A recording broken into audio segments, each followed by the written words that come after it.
ಸರ್ವಮಂಗಲಮಾಂಗಲ್ಯೆ ಶಿವೆ ಸರ್ವಾರ್ಥಸಾಧಿಕೆ ಶರಣ್ಯೆ ತ್ರ್ಯಂಬಕೆ ಗೌರಿ ನಾರಾಯಣಿ ನಮೋಸ್ತುತೆ. ತದಿಶಂಕತುಷಾರಾಭಂ ಕ್ಷೀರೋದ್ಧಾರಣಮಸಂಭವಂ ನಮಾಮಿ ಶಿಶಿನಂ ಸೋಮಂ ಶಂಭೋರ್ಮುಕುಟಭೂಷಣಂ. ನಮಶ್ಚಂಡಿಕಾಹಿ ಶ್ರೀ ಗುರುಭ್ಯೋ ನಮಃ. ಎಲ್ಲ ಆತ್ಮೀಯ ವೀಕ್ಷಕರಿಗೆ ಪ್ರೇಕ್ಷಕರಿಗೆ ನಮಸ್ಕಾರ. ಪ್ರತಿಯೊಬ್ಬರಿಗೂ ಕೂಡ ಅವರ ಜೀವನ ಪ್ರಾರಂಭ ಆಗತಕ್ಕಂಥದ್ದೇ ಸೋಮವಾರದ ದಿವಸ ಅಂತ ಹೇಳ್ಬೋದು. ಯಾಕೆಂದರೆ ಉದ್ಯೋಗದಲ್ಲಿರ್ತಕ್ಕಂಥವ್ರಿಗೆಲ್ಲರಿಗೂ ಕೂಡ ಸೋಮವಾರ ಪ್ರತಿ ವಾರವೂ ಕೂಡ ಹೊಸ ದಿನವಾಗಿ ಬಿಟ್ಟಿರುತ್ತೆ. ಆದರೆ ಶಾಸ್ತ್ರೀಯವಾಗಿ ಸೋಮವಾರದ ಒಂದು ಮಹತ್ವವೇನು, ನಮ್ಮ ಧರ್ಮದಲ್ಲಿ ಸನಾತನ ಧರ್ಮದಲ್ಲಿ ಸೋಮವಾರದ ಒಂದು ಮಹತ್ವವನ್ನು ಮಹಿಮೆಯನ್ನು ಅದನ್ನು ಸದುಪಯೋಗಪಡಿಸಿಕೊಳ್ಳತಕ್ಕಂತಹ ವಿಧಿವಿಧಾನಗಳನ್ನು ಯಾವ ರೀತಿಯಾಗಿ ಹೇಳಿದ್ದಾರೆ ಅನ್ನತಕ್ಕಂಥದ್ದನ್ನು ನಾವು ತಿಳಿದುಕೊಳ್ಳೋಣ. ಪ್ರಮುಖವಾಗಿ ಸೋಮವಾರ ಹೆಸರೇ ಹೇಳುತ್ತೆ. ಸೋಮ ಅಂದರೆ ಚಂದ್ರ. ದಧಿಶಂಕತುಷಾರಾಭಂ ಕ್ಷೀರೋದ್ಧಾರಣ, ಅವನ ಕ್ಷೀರೋದ್ಧಾರಣವ ಸಂಭವಂ, ಅವನ ಸಂಬಂಧಪಟ್ಟಿರತಕ್ಕಂತಹ ಸ್ತೋತ್ರ. ಅವನು ಹಾಲಿನಂತೆ ಶುಭ್ರವಾಗಿರತಕ್ಕಂಥವನು ಚಂದ್ರ ಅಂತ. ಪೂರ್ಣಚಂದ್ರನನ್ನು, ಹುಣ್ಣಿಮೆ ಚಂದ್ರನನ್ನು ನೋಡಿದರೆ ಎಂತಹ ಮಗುವು ಕೂಡ ಅದರ ಆಕರ್ಷಿತವಾಗುತ್ತೆ. ಆದ್ದರಿಂದ ಆ ಚಂದ್ರನನ್ನು ನಾವು ನೋಡುವುದರಿಂದಲೇ ಮನಸ್ಸಿಗೆ ಆಹ್ಲಾದ ಅನ್ನತಕ್ಕಂಥದ್ದು ಉಂಟಾಗುತ್ತೆ. ಇನ್ನೊಂದು, ಚಂದ್ರನ ಒಂದು ಕಿರಣಗಳಿಂದ ಇಡೀ ಪ್ರಪಂಚಕ್ಕೆ ಒಂದು ವಿಶೇಷವಾದಂತಹ ಶಕ್ತಿ. ಸೂರ್ಯ ಎಷ್ಟು ಮುಖ್ಯವೋ ಅದೇ ರೀತಿ ಚಂದ್ರನ ಕಿರಣಗಳು ಕೂಡ ನಾವೆಲ್ಲರೂ ಆರೋಗ್ಯವಾಗಿರುವುದಕ್ಕೆ ತುಂಬ ಪ್ರಮುಖವಾಗಿರತಕ್ಕಂಥದ್ದು. ಔಷಧೀಯ ಸಸ್ಯಗಳಿಗೆ, ಔಷಧಿಗಳೆಲ್ಲವೂ ಕೂಡ ಅಧಿಪತಿಯಾಗಿರ್ತಕ್ಕಂಥವನು ಚಂದ್ರ. ಆದ್ದರಿಂದ ಆ ಚಂದ್ರನ ವಾರ ಸೋಮವಾರ ಅಂತ ಹೇಳ್ಬೋದು. ಇನ್ನೊಂದು, ಚಂದ್ರಶೇಖರ. ಸೋಮ ಅಂದರೆ ಈಶ್ವರನಿಗೆ, ಪರಮೇಶ್ವರನಿಗೆ, ರುದ್ರನಿಗೆ ಇನ್ನೊಂದು ಹೆಸರು ಸೋಮ ಅಂಥೇಳಿ ಕೂಡ ಇದೆ. ಸೋಮಾಯ ಚ ರುದ್ರಾಯ ಚ ಅನ್ನತಕ್ಕಂಥದ್ದು ಬರುತ್ತೆ. ಆದ್ದರಿಂದ ಚಂದ್ರನ ಹೆಸರು ಸೋಮ ಅನ್ನತಕ್ಕಂಥದ್ದು ಈಶ್ವರನಿಗೆ ಇನ್ನೊಂದು ಹೆಸರು. ಹಾಗೆ ಈಶ್ವರನು ಚಂದ್ರಶೇಖರ, ಚಂದ್ರನನ್ನು ಧಾರಣೆಯನ್ನು ಮಾಡಿರ್ತಕ್ಕ, ತಲೆಯಲ್ಲಿ ಚಂದ್ರನ ಇಟ್ಟುಕೊಂಡಿರ್ತಕ್ಕಂಥವನು ಪರಮೇಶ್ವರ. ಹೀಗೆ ಚಂದ್ರನ ಒಂದು ಶಾಪ ವಿಮೋಚನೆಯನ್ನು ಮಾಡಿರ್ತಕ್ಕಂಥವನು ಈಶ್ವರ. ಆದ್ದರಿಂದ ಸೋಮನಾಥ ಜ್ಯೋತಿರ್ಲಿಂಗವೂ ಕೂಡ ಆ ಚಂದ್ರನಿಂದ ಸ್ಥಾಪಿಸಲ್ಪಟ್ಟಿರತಕ್ಕಂತಹ ಲಿಂಗ. ಹೀಗೆ ಚಂದ್ರನ ವಾರಕ್ಕೆ ಅಂದರೆ ಸೋಮವಾರಕ್ಕೆ, ಇಂದುವಾಸರ ಅಂದರೆ ಸೋಮವಾರ, ವಿಶೇಷವಾದಂತಹ ಮಹಿಮೆ ಇದೆ. ಅಂದರೆ ಈ ಸೋಮವಾರಕ್ಕೆ, ಇದೆಲ್ಲ ಚಂದ್ರನ ವಾರ ಆಯಿತು, ಸೋಮವಾರ ಆಯಿತು. ಈ ಸೋಮವಾರಕ್ಕೆ ಒಂದು ವಾರಾಭಿಮಾನಿ ದೇವತೆ ಅನ್ನತಕ್ಕಂಥದ್ದು ಇದ್ದರೆ ಅದು ಯಾವುದು ಅನ್ನತಕ್ಕಂಥದ್ದನ್ನು ನಾವು ತಿಳಿದುಕೊಳ್ಳೋಣ. ವಾರಾಭಿಮಾನಿ ದೇವತೆ ಅಂದರೆ ಇದಕ್ಕೆ ಅಧಿಷ್ಠಾನ ದೇವತೆ. ಅಂದರೆ ಆ ವಾರವನ್ನು ನಿಯಂತ್ರಣದಲ್ಲಿ ಇಟ್ಟುಕೊಂಡಿರತಕ್ಕಂತಹ ದೇವರು ದುರ್ಗಿ ಅಂಥೇಳಿ, ಗೌರಿ ಅಥವಾ ದುರ್ಗಿ ಅಂತೇಳಿ ಹೇಳ್ಬೋದು.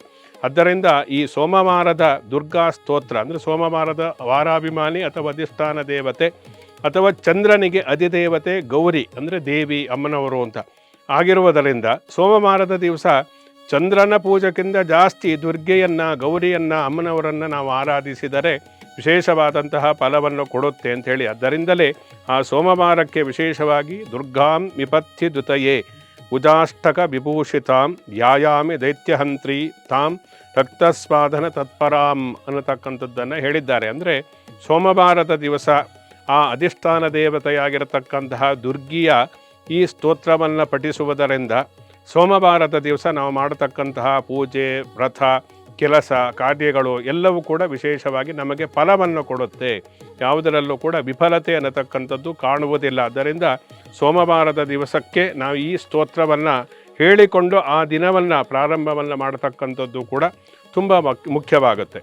ಇನ್ನು ಸೋಮವಾರದ ದಿವಸ ನಾವು ಏನನ್ನು ಮಾಡೋದು, ಸಾಮಾನ್ಯವಾಗಿ ಯಾವುದೇ ಪಂಚಾಂಗವನ್ನು ನಾವು ನೋಡಿದರೂ ಜ್ಯೋತಿಷ್ಯ ಶಾಸ್ತ್ರದಲ್ಲಿಯೂ ಕೂಡ ಸೋಮನನ್ನು ಅಂದರೆ ಚಂದ್ರನನ್ನು ಶುಭಗ್ರಹ ಅಂತೇಳಿ ಹೇಳಿದ್ದಾರೆ. ಅಂದರೆ ಪಾಪಗ್ರಹಗಳು ಮತ್ತು ಶುಭಗ್ರಹಗಳು ಕೆಟ್ಟ ಫಲವನ್ನು ಕೊಡ್ತಕ್ಕಂಥವು, ಒಳ್ಳೆಯ ಫಲವನ್ನು ಕೊಡ್ತಕ್ಕಂಥ ಗ್ರಹಗಳು ಅಂತೇಳಿ ಇರುತ್ತೆ. ಅದರಲ್ಲಿ ನಾವು ಚಂದ್ರನನ್ನು ವಿಶೇಷವಾಗಿ ಶುಕ್ಲ ಪಕ್ಷದ ಚಂದ್ರ ಮತ್ತು ಕೃಷ್ಣ ಪಕ್ಷದ ಚಂದ್ರ ಎರಡು ವಿಭಾಗವನ್ನು ನಾವು ಮಾಡ್ತೀವಿ. ಈ ಸೋಮವಾರವನ್ನದ ಮಹಿಮೆಯನ್ನು, ಮಹಾತ್ಮೆಯನ್ನು ತಿಳಿದುಕೊಳ್ಳುವುದಕ್ಕೆ ಮೊದಲು ಸೋಮವಾರದ ಅಂದರೆ ಚಂದ್ರವಾರದ ದಿವಸ ಆ ಚಂದ್ರನ ಒಂದು ಯಾವ ರೀತಿಯ ಗುಣಸ್ವಭಾವಗಳು ಇದೆ, ಫಲಾಫಲಗಳನ್ನು ಕೊಡತಕ್ಕಂತಹ ಶಕ್ತಿ ಅನ್ನತಕ್ಕಂಥದ್ದು ಇದೆ, ಚಂದ್ರನ ಗುಣಸ್ವಭಾವಗಳು ಏನು ಅನ್ನತಕ್ಕಂಥದ್ದು ನಾವು ತಿಳಿದುಕೊಳ್ಳಬೇಕೆ. ಹೇಗೆ ವಿಜ್ಞಾನಿಗಳು ಚಂದ್ರಯಾನವನ್ನು ಮಾಡಿ ಅಲ್ಲಿರತಕ್ಕಂತಹ ಖನಿಜಗಳಿರಬಹುದು, ಭೂಮಿ ಶೋಧನೆ ಮಾಡತಕ್ಕಂಥದ್ದಿರ್ಬೋದು, ಅಲ್ಲಿ ಮನುಷ್ಯರು ವಾಸ ಮಾಡುವುದಕ್ಕೆ ಯೋಗ್ಯವಾಗಿದೆಯೋ ಇಲ್ಲವೋ ಅನ್ನತಕ್ಕಂತಹ ಸಂಶೋಧನೆಗಳಿರ್ಬೋದು. ಇದೆಲ್ಲವನ್ನು ಹೇಗೆ ಮಾಡ್ತಾರೋ ಹಾಗೆ ನಮ್ಮ ಋಷಿಮುನಿಗಳು ಕೂಡ ನಮ್ಮ ಪ್ರಾಚೀನ ಮಹರ್ಷಿಗಳು ಕೂಡ ಈ ಚಂದ್ರನ ಬಗ್ಗೆ ಹಲವು ರೀತಿಯಾದಂತಹ ಸಂಶೋಧನೆಯನ್ನು ಮಾಡಿ, ತಮ್ಮ ಅತೀಂದ್ರಿಯವಾದಂತಹ ಜ್ಞಾನದಿಂದ ಸಂಶೋಧನೆಯನ್ನು ಮಾಡಿ, ಸೋಮವಾರದ ದಿವಸ ಏನು ಮಾಡಬೇಕು, ಚಂದ್ರನ ಮಹತ್ವವೇನು, ಚಂದ್ರನು ಯಾವ ರೀತಿ ಪ್ರಭಾವವನ್ನು ಬೀರ್ತಾನೆ, ಆದ್ದರಿಂದ ಸೋಮವಾರದ ದಿವಸ ನಾವು ಏನೇ ಮಾಡಬೇಕು ಅಂದರೆ ಚಂದ್ರನೊಂದು ವಿಶೇಷವಾದಂತಹ ಪ್ರಭಾವ ಆ ದಿವಸದಲ್ಲಿ ನಮ್ಮ ಮೇಲೆ ಇರುವುದರಿಂದ ಇಡೀ ಪ್ರಕೃತಿಯಲ್ಲಿರುತ್ತೆ, ಅದರಲ್ಲಿ ಮನುಷ್ಯನ ಮೇಲೂ ಕೂಡ ಇರ್ತವೆ, ಪ್ರಕೃತಿಯಲ್ಲಿ ಒಳಗಡೆ ಇರ್ತಕ್ಕಂಥವ್ರು. ಆದ್ದರಿಂದ ಸೋಮವಾರದ ದಿವಸ ಏನು ಮಾಡಬೇಕು ಅನ್ನತಕ್ಕಂಥದ್ದು ಹೇಳಿದ್ದಾರೆ, ಅದನ್ನು ನಾವು ತಿಳಿದುಕೊಳ್ಳೋಣ. ಚಂದ್ರನ ಗುಣಸ್ವಭಾವ ಏನು? ಚಂದ್ರ ಒಂದು ಗ್ರಹವಾಗಿ ನಾವು ತಿಳಿದುಕೊಂಡ್ರೆ ಚಂದ್ರ ಮನಕ್ಕಾರಕ ಅಂತ ಹೇಳ್ತೀವಿ. ನಾನು ಹಳೆಯ ಸಂಚಿಕೆಯಲ್ಲಿ ಹೇಳ್ತಾ ಇದ್ದೆ ಸೂರ್ಯ ಆತ್ಮಕಾರಕ ಅಂತ. ಆದರೆ ಚಂದ್ರ ಮನಕ್ಕಾರಕ, ಮನಸ್ಸಿನ ಮೇಲೆ ಪರಿಣಾಮವನ್ನು ಬೀರತಕ್ಕಂಥವನು, ಪ್ರಕೃತಿಯ ಮೇಲೆ ಪರಿಣಾಮವನ್ನು ಬೀರತಕ್ಕಂಥವನು. ಹಾಗೆ ಅದನ್ನೇ ನಾವು ನೋಡ್ತೀವಿ. ಈ ಹುಣ್ಣಿಮೆ ದಿವಸ ಸಮುದ್ರದ ಉಬ್ಬರ ಇಳಿತಗಳು ಬರತಕ್ಕಂಥದ್ದಿರ್ಬೋದು, ಈ ಔಷಧಿಗಳು ಕೆಲವೊಂದು ಆ ಚಂದ್ರನ ಕಿರಣದಿಂದಲೇ ಅದು ಪ್ರವರ್ಧಮಾನಕ್ಕೆ ಬರತಕ್ಕಂಥ ಇಂತಹ ಸಸ್ಯಗಳೆಲ್ಲವೂ ಕೂಡ ಇರುತ್ತೆ. ಕೆಲವೊಂದು ಔಷಧಿಯುಕ್ತವ ಆಯುರ್ವೇದದ ಔಷಧಿಗೆ ಉಪಯೋಗಿಸ್ತಕ್ಕಂತಹ ಆ ಗಿಡಗಳನ್ನು, ಸಸ್ಯಗಳನ್ನು, ಬಳ್ಳಿಗಳನ್ನು, ಎಲೆಗಳನ್ನು ಸೋಮವಾರದ ದಿವಸೇ ನಾವು ಅದನ್ನು ತರಬೇಕು ಅನ್ನತಕ್ಕಂಥದ್ದು ಕೂಡ ಆಯುರ್ವೇದ ಶಾಸ್ತ್ರದಲ್ಲಿ ಹೇಳಿದ್ದಾರೆ. ಅಂದರೆ ಅದು ಚಂದ್ರನಿಗೆ ಸಂಬಂಧಪಟ್ಟಿರತಕ್ಕಂಥದ್ದು ಅಂತ. ಅದರಲ್ಲೂ ವಿಶೇಷವಾಗಿ ಮನಕ್ಕಾರಕನ, ಮನಸ್ಸಿನ ಮೇಲೆ ಪರಿಣಾಮವನ್ನು ಬೀರತಕ್ಕಂತಹ ಚಂದ್ರಗ್ರಹದ ಪ್ರಭಾವ ಸೋಮವಾರದ ದಿವಸ ವಿಶೇಷವಾಗಿ ಇರುವುದರಿಂದ ಆ ದಿವಸದಲ್ಲಿ ಮನಸ್ಸಿನ ಅಲ್ಲೋಲ ಕಲ್ಲೋಲ ಅಥವಾ ಚಂಚಲ ಸ್ವಭಾವ ಅನ್ನತಕ್ಕಂಥದ್ದು, ಯಾವುದೇ ಕೆಲಸದಲ್ಲಿ ನಾವು ದೃಢ ನಿರ್ಧಾರವನ್ನು ತೆಗೆದುಕೊಳ್ಳಬೇಕಾದರೆ ಗೊಂದಲ ಉಂಟಾಗತಕ್ಕಂತಹ ಕೆಲವೊಂದು ಸನ್ನಿವೇಶಗಳು ಸೋಮವಾರದ ದಿವಸ ಜಾಸ್ತಿ ಉಂಟಾಗುತ್ತೆ. ಅಂದರೆ ಯಾರಿಗೆ ಚಂದ್ರ ಅನುಕೂಲ ಆಗಿರ್ತಾನೋ ಅವತ್ತು ಚೆನ್ನಾಗಿ ನಡೆಯುತ್ತೆ ದಿನ, ಯಾರಿಗೆ ಚಂದ್ರ ಪ್ರತಿಕೂಲನಾಗಿರ್ತಾನೋ ಅವರಿಗೆ ಆ ದಿವಸ ಕೆಟ್ಟ ದಿನ ಆಗಿಬಿಡುತ್ತೆ. ಆದ್ದರಿಂದ ಅದರ ಒಂದು ಸೋಮವಾರದ ಮಹತ್ವ ಏನು ಮಾಡಬೇಕು ಅಂತ ನಾವು ತಿಳಿದುಕೊಂಡ್ರೆ ಆ ದಿಸೆಯಲ್ಲಿ ಕಾರ್ಯಪ್ರವೃತ್ತರಾಗುವುದಕ್ಕೆ ನಮಗೊಂದು ಮಾರ್ಗದರ್ಶನ ಸಿಕ್ಕಿ ಹಾಗೆ ಆಗುತ್ತೆ. ಅದರಿಂದ ಈ ಮನಸ್ಸಿನ ಮೇಲೆ ವಿಶೇಷವಾದ ಪರಿಣಾಮವನ್ನು ಬೀರತಕ್ಕಂತಹ ಚಂದ್ರಗ್ರಹ ಆಗಿರುವುದರಿಂದ, ಅದರಲ್ಲೂ ಕೂಡ ಶುಕ್ಲ ಪಕ್ಷದಲ್ಲಿ ವೃದ್ಧಿ ಚಂದ್ರ, ಕೃಷ್ಣ ಪಕ್ಷದಲ್ಲಿ ಕ್ಷೀಣಚಂದ್ರ ಅಂಥೇಳಿ ದಿನದಿಂದ ದಿನಕ್ಕೆ ಕಡಿಮೆ ಆಗಿಕೊಂಡು ಅಮಾವಾಸ್ಯ ದಿವಸ ಶೂನ್ಯನಾಗ್ತಾನೆ. ಚಂದ್ರ ಸೂರ್ಯನ ಜೊತೆ ಸೇರುವುದರಿಂದ ಚಂದ್ರ ಕಾಣಿಸುವುದಿಲ್ಲ, ಅಂಧಕಾರ, ಕತ್ತಲೆ ಅನ್ನತಕ್ಕಂಥದ್ದು. ಅಮಾವಾಸ್ಯೆ ಪ್ರತಿಪದೆಯಿಂದ ಪಾದ್ಯದಿಂದ ಅವನು ಸಮಾನವಾಗಿ ಅಂದರೆ ಒಂದೊಂದು ದಿವಸಕ್ಕೂ ವೃದ್ಧಿಯನ್ನು ಮಾಡಿ ಅದು ಪೂರ್ಣಚಂದ್ರನಾಗಿ ಹುಣ್ಣಿಮೆ ದಿವಸ ಕಾಣಿಸಿಕೊಳ್ತಾನೆ. ಅದರಲ್ಲೂ ವಿಶೇಷವಾಗಿ ಪ್ರತಿಯೊಬ್ಬರೂ ತಿಳಿದುಕೊಳ್ಳತಕ್ಕಂತಹ ಇನ್ನೊಂದು ಕುತೂಹಲಕಾರಿ ಅಂಶ ಏನು ಅಂತಂದರೆ, ಈ ಚಂದ್ರ ಯಾವುದೇ ತಿಥಿಯಲ್ಲಿ 14 ತಿಥಿಯಲ್ಲಿ ಶುಕ್ಲ ಪಕ್ಷ ಇರಬಹುದು, ಕೃಷ್ಣ ಪಕ್ಷ ಇರಬಹುದು, ಆ ದಿವಸದಲ್ಲಿ ಅವನು ಸಮಾನ ಒಂದೇ ರೀತಿಯಾಗಿರುವುದಕ್ಕೆ ಸಾಧ್ಯ ಇಲ್ಲ. ಆದರೆ ಶುಕ್ಲ ಪಕ್ಷದ ಅಷ್ಟಮಿ, ಕೃಷ್ಣ ಪಕ್ಷದ ಅಷ್ಟಮಿಯ ದಿವಸ ಒಂದೇ ಗಾತ್ರದಲ್ಲಿ ಅಂದರೆ ಸಮಾನವಾಗಿರತಕ್ಕಂತಹ ಗಾತ್ರದಲ್ಲಿ ಅವತ್ತಿನ ದಿವಸ ಇರ್ತಾರೆ. ಅದರಿಂದ ನಾವು ಅಷ್ಟಮಿಯ ದಿವಸ ಮಾಡತಕ್ಕಂತಹ ವಿಶೇಷವಾದಂತಹ ಉಪಾಸನೆ, ಪೂಜೆ, ಪುನಸ್ಕಾರಗಳು, ದೇವಿಯ ಒಂದು ಸ್ತೋತ್ರ, ಯಾಗ, ಇದಕ್ಕೆ ವಿಶೇಷವಾದಂತಹ ಫಲ ಇದೆ ಅಂಥೇಳಿ ದೇವಿ ಮಹಾತ್ಮೆಯಲ್ಲೂ ಕೂಡ ಅಷ್ಟಮಿಯ ಒಂದು ಮಹತ್ವವನ್ನು ಹೇಳಿದ್ದಾರೆ. ಅಂದರೆ ಕ್ಷೀಣನೂ ಅಲ್ಲ, ವೃದ್ಧಿಯೂ ಅಲ್ಲ, ಸಮಾನವಾಗಿರತಕ್ಕಂತಹ ದಿವಸ ಅಷ್ಟಮಿಯ ದಿವಸ. ಇದು ಒಂದು ವಿಷಯ. ಜೊತೆಯಲ್ಲಿ ಮನಸ್ಸಿನ ಮೇಲೆ ಪರಿಣಾಮವನ್ನು ಬೀರುವುದರಿಂದ ಮಾನಸಿಕವಾದಂತಹ ದೌರ್ಬಲ್ಯತೆ ಅನ್ನತಕ್ಕಂಥದ್ದು ಯಾರಿಗೆ ಇರುತ್ತೆ, ಈ ಖಿನ್ನತೆಗೆ ಹೋಗತಕ್ಕಂಥದ್ದು ಇರ್ಬೋದು, ಒತ್ತಡ ಜಾಸ್ತಿ ಆಗತಕ್ಕಂಥದ್ದು ಇರ್ಬೋದು, ಅಥವಾ ಚಿಕ್ಕ ಪುಟ್ಟ ಸಮಸ್ಯೆಗಳನ್ನು ಕೂಡ ದೊಡ್ಡದಾಗಿ ತೆಗೆದುಕೊಂಡು ಆ ಮೂಲಕ ಮನಸ್ಸನ್ನು ಕೆಡಿಸಿಕೊಂಡು ಅನಾರೋಗ್ಯಕ್ಕೆ ಕಾರಣ ಆಗತಕ್ಕಂಥ ಅಂಶಗಳಿರ್ಬೋದು. ಇಂತಹದ್ದೆಲ್ಲ ವಿಶೇಷವಾಗಿ ಫಲವನ್ನು ಅಂದರೆ ಕೆಟ್ಟ ಫಲ ಅಥವಾ ಒಳ್ಳೆಯ ಫಲವನ್ನು ಕೊಡ್ತಕ್ಕಂಥದ್ದೇ ಸೋಮವಾರದ ದಿವಸ. ಆದ್ದರಿಂದ ಆ ದಿವಸ ನಾವು ಚಂದ್ರನಿಗೆ ಸಂಬಂಧಪಟ್ಟಿರತಕ್ಕಂತಹ ವಾರ ಆಗಿರುವುದರಿಂದ ಚಂದ್ರನಿಂದ ಉಂಟಾಗತಕ್ಕಂತಹ ಯಾವುದೇ ಪರಿಣಾಮವನ್ನು, ಸತ್ಪರಿಣಾಮ ಅಥವಾ ದುಷ್ಪರಿಣಾಮ, ಸತ್ಪರಿಣಾಮ ಆದರೆ ಏನು ಸಮಸ್ಯೆ ಇಲ್ಲ, ದುಷ್ಪರಿಣಾಮದಿಂದ ನಾವು ಪಾರಾಗಬೇಕಾದರೆ ದೇವಿಯ ಉಪಾಸನೆಯನ್ನು ನಾವು ಮಾಡಬೇಕು.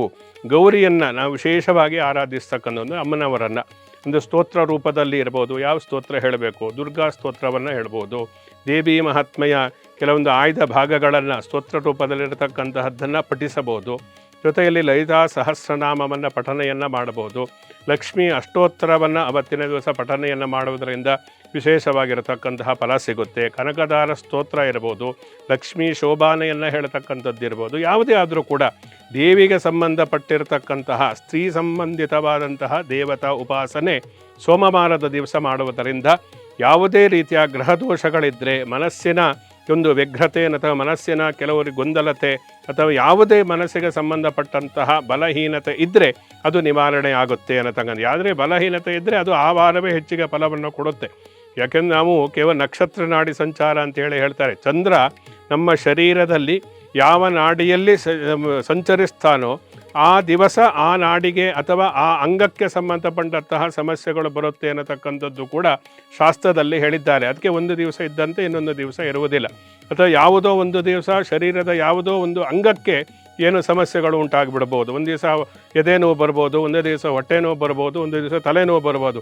ಯಾಕೆ ಅದು ಪ್ರತಿ ದಿವಸ ಇರುತ್ತೆ ಅಥವಾ ಈಗ ಬಂದಿದ್ದು ಹಾಗೆ ಹೊರಟು ಹೋಗಿಬಿಡುತ್ತಲ್ಲ ಹೇಗೆ? ಇದಕ್ಕೆಲ್ಲ ಕಾರಣ ಆ ಒಂದು ಚಂದ್ರನ ಪ್ರಭಾವವೇ. ನಮ್ಮ ಶರೀರದಲ್ಲೇ ನವಗ್ರಹಗಳು ಇದೆ, ನಮ್ಮ ಶರೀರದಲ್ಲೇ 76,000 ನಾಡಿಗಳಿದೆ. ಆ ನಾಡಿಗಳೆಲ್ಲವೂ ಕೂಡ ನಕ್ಷತ್ರಗಳು ಕೂಡ ನಮ್ಮ ಶರೀರದಲ್ಲೇ ಇದೆ. ಅದೆಲ್ಲವನ್ನು ಆಯಾ ಗ್ರಹಗಳು ನಮ್ಮ ಶರೀರದಲ್ಲಿ ಚಲಿಸಿದಾಗ, ಅಂದರೆ ಪ್ರಕೃತಿಯಲ್ಲಿ ಅಂಡ ಪಿಂಡ ಬ್ರಹ್ಮಾಂಡ ಹೊರಗಡೆ ಏನಿದೆ ಅದೆಲ್ಲವೂ ನಮ್ಮ ಶರೀರದಲ್ಲೂ ಕೂಡ ಇದೆ. ಅದರಿಂದ ಕೆಲವೊಂದು ಮಾನಸಿಕವಾದಂತಹ ದೈಹಿಕವಾದಂತಹ ರೋಗಗಳಿಗೆ ಕಾರಣ ಆಗುತ್ತೆ. ಅದರಿಂದ ಅದನ್ನು ನಾವು ನಿವಾರಣೆ ಮಾಡಿಕೊಳ್ಳಬೇಕಾದರೆ ವಾರದ ಒಂದು ಮಹಾತ್ಮೆಯನ್ನು ತಿಳಿದುಕೊಂಡು ಪ್ರತಿದಿನವಲ್ಲೂ ಕೂಡ ನಾವು ಸದುಪಯೋಗಪಡಿಸಿಕೊಳ್ಳತಕ್ಕಂಥದ್ದು ತುಂಬ ಮುಖ್ಯ. ಸಮಸ್ತ ಸನ್ಮಂಗಳಾನಿ ಭವಂತು. ಶುಭಮಸ್ತು.